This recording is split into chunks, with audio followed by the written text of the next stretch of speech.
Hey guys, what's going on? Professor here, and today I'm back with the next installment of the top 10 best LEGO Star Wars sets. Today we're going to be checking out the top 10 best sets from the year of 2012. As always, this video is just my opinion, so you do not have to agree with everything that I put in this list. And if you do have your own list or your own top 10 sets that you like from this year, be sure to put that down in the comments section below. But with that all out of the way, let's jump straight into this one. Going into number 10, I put set number 9525, Vizsla's Mandalorian Fighter. This one sold for $50, came with 403 pieces.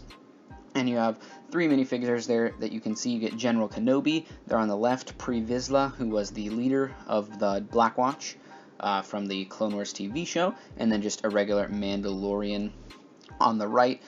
Really cool. Vizsla actually does come with the dark saber, as you can see there, and that nice little cape piece. I also like how he has the exclusive printing in the helmet. That was really nice, considering that he was the leader.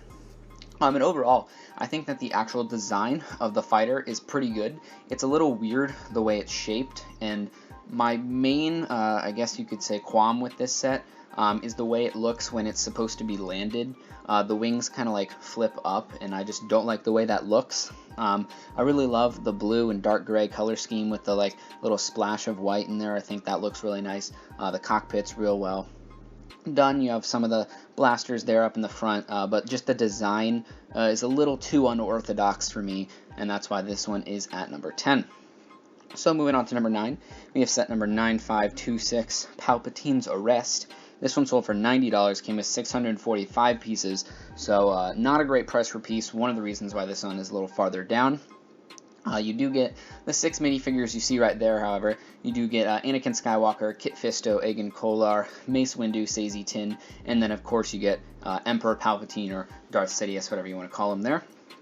But one of the other reasons, at least, why this one is a little farther down other than the price per piece is, like I've said in the past, I personally don't prefer these kind of play sets.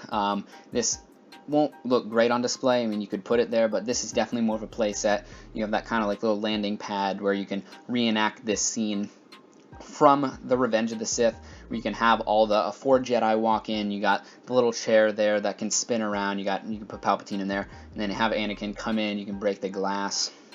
So this is definitely one of those scenes that is targeted more towards those people that prefer the play sets, reenacting the scenes, which is just not me. I personally prefer those kind of display sets, which is why this one is at number 9.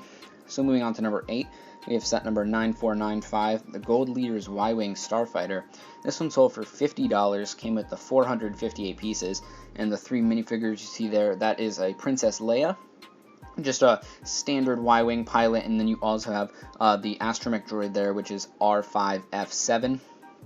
In my opinion, this isn't the best Y-Wing variation. There are some other ones that I would much prefer.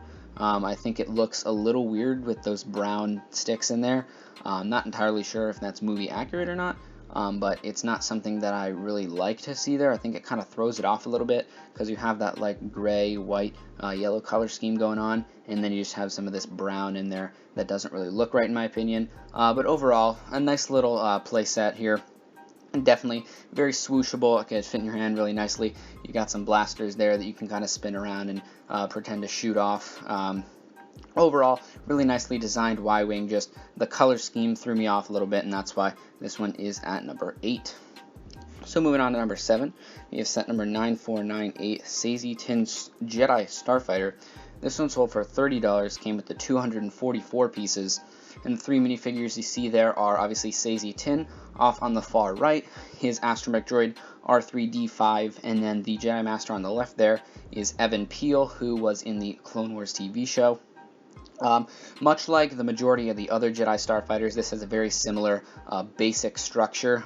Mostly the only thing that's different here is the color scheme. I really love that dark green with the white, and then that kind of like splash of gold right up there by the cockpit. I think that looks really nice.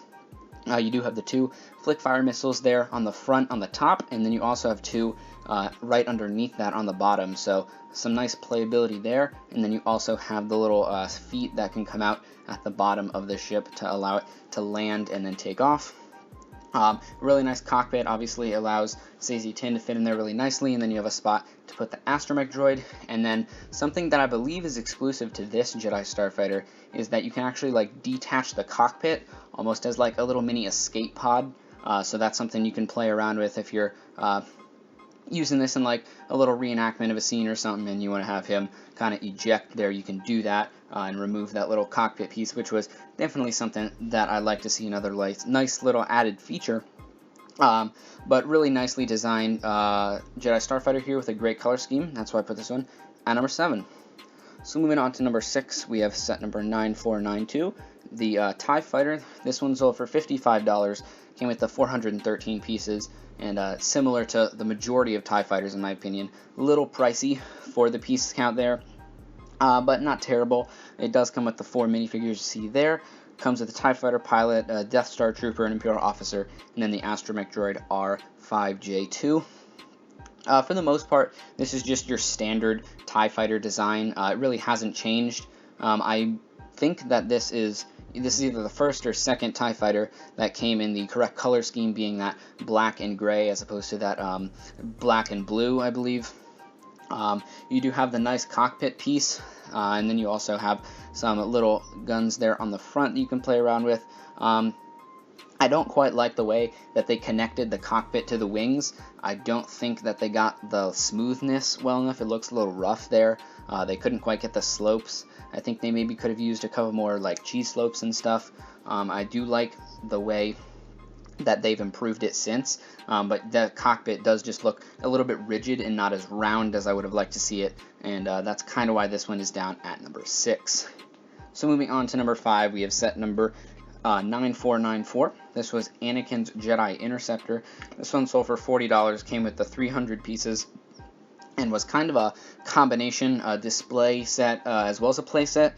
You get the 5 minifigures included here, Obi-Wan Kenobi, Anakin Skywalker, R2-D2, you get a security battle droid, and then you also get a Newt Gunray from the 3rd movie with his Mustafar gear on, so the orange robes and then that kind of red crown there. Obviously, you get the Interceptor itself.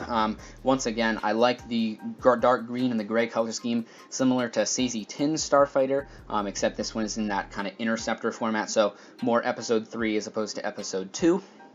And then I also like how they included those little stands that you see Anakin and Obi-Wan fighting on Mustafar. And the one on the right there is the droid, and then the one on the left is just a nice little platform. So not only does this allow you to give you another ship to add to your collection, but it's also another way that you can reenact some scenes, and that's definitely something that I like to see, both the aspect of displayability and playability included in the same set, along with a nicely designed Jedi Interceptor, excuse me. But moving on to number 4, we have set number 9493, the XWing Starfighter. This one sold for $60, came with the 560 pieces. And just like the TIE Fighter, this is your pretty standard X-Wing now at this point, except for the first X-Wing, which is a little rough. The majority of the X-Wings do take on this kind of format here, where you have the nice skinny nose that goes out to the front from the cockpit, with the little hinge pieces now that they have. They're able to execute that very nicely. You get the 4 minifigures included, being Luke Skywalker, Jack Porkins astromech droid, which is R5D8, and then you also get R2-D2 included in this one. Another nice aspect is the fact that you can open and close the wings. There's actually a little dial on the back that you can turn that allow you to kind of have them open while it's flying, or you can have it landed and then have those wings closed up very nicely. Unfortunately, you can only have, obviously, one of the astromech droids and one of the pilots in at a time. The X-Wing does not allow for both of them to be in at the same time, but it's still very nicely designed overall. My least favorite part about it's probably the guns on each of the wings. I think they look a little weird with the discs at the end. It kind of makes it look a little bulgy, and that's not something that I particularly like, but that's why this one is at number 4. So moving on to number 3, we have set number 10227, the Beweing Starfighter. This was one of 2 UCS sets from this year. This one sold for $200, came with 1,487 pieces. So in terms of price per piece, not looking great. Maybe would have liked to see this one out around $150, but not much you can do there. This UCS set did not come with any minifigures, so that is unfortunate. Didn't have any Beweing pilots there. But this is, like the majority of UCS sets, very nicely designed, amazingly displayable. The stand that it comes on, super sturdy, holds it very nicely. Obviously, you have that plaque there. You have the nice weaponry on each of the sides, you could say.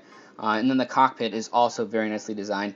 You have those kind of like tread pieces up near the cockpit that allow that to give it some nice detail. And like I said earlier, all the weaponry is looking really nice. All the design all over it looks very smooth as well. You don't have a lot of studs exposed. A very nicely designed ship, and that's why I put this one at number 3. So moving on to number 2, we have set number 9515, the Malevolence. This one sold for $120. Came with the 1,092 pieces and the 6 minifigures you see there. You get Count Dooku, regular battle droid, a commander battle droid, Padme Amidala, Anakin Skywalker, and General Grievous, all in their Clone Wars minifigure style. Not my favorite, as you can see the faces are a little cartoony and kind of stretched out, and it makes them look a little weird, especially Count Dooku. His eyes are super skinny. So the minifigures, not my favorite, but the design of the Malevolence is very nice. Obviously, the main feature you have there is on the side. You have the little plasma ray that it shoots out from the actual TV show. But overall, this is a very nicely designed set. It's similar to the UCS line in the fact that you have a ton of detail on it. There's a lot of stickers on the side that kind of show all these different lights and panels and things. You obviously have that little command center sticking out there in the back. And just overall, amazing design on this one. The only problem, in my opinion, is really the minifigures obviously being in that Clone Wars style. And that's why I put this one at number 2. So moving on to number 1, we have set number 10225, the UCS R2-D2. And this one was sold for $180. You got 2,127 pieces. So absolutely amazing in terms of price per piece there. Definitely getting great value. The one minifigure included with this is the regular R2-D2, so you can kind of compare it in terms of design with the large UCS version, and then you also have your little minifigure there to go along with it.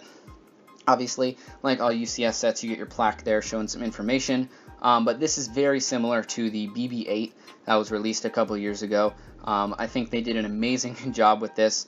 You can actually have it move the 2 side legs back, so you can have them roll around, or you can have them moved to the center, similar to that middle leg that allow him to stand up. I think they got his head just right. When compared to that minifigure, you have the kind of gray around it, but then the rest of his body is that nice white color. Obviously in the front there, they got all his panels. You got some nice detailing in there. You got the blue all around, looks really nice. I also like how on the legs they added those kind of hose or wires there, but it looks like they used those hose pieces. Overall, a very nicely designed R2-D2. I think they nailed this one really great, and then you're also getting an amazing value. And so that's why I put this one up there at number 1. But guys, that'll be it for this video. If you did enjoy it, don't forget to go down there, smash that like button. If you do, want to support the channel, don't forget to go down there, subscribe, leave a comment down below letting me know what you think of my list and what you would put on your own list for the top 10 sets of 2012. But guys, I will see you in the next one. Peace.